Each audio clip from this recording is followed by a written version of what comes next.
Res. Bar. Res.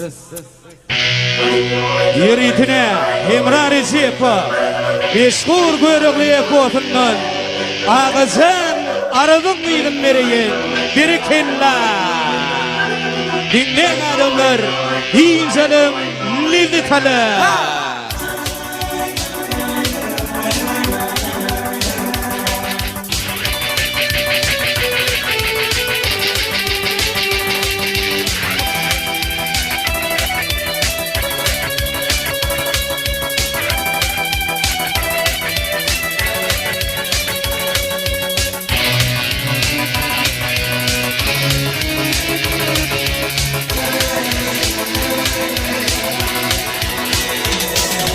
Hovladan sallanıp gelli mihfana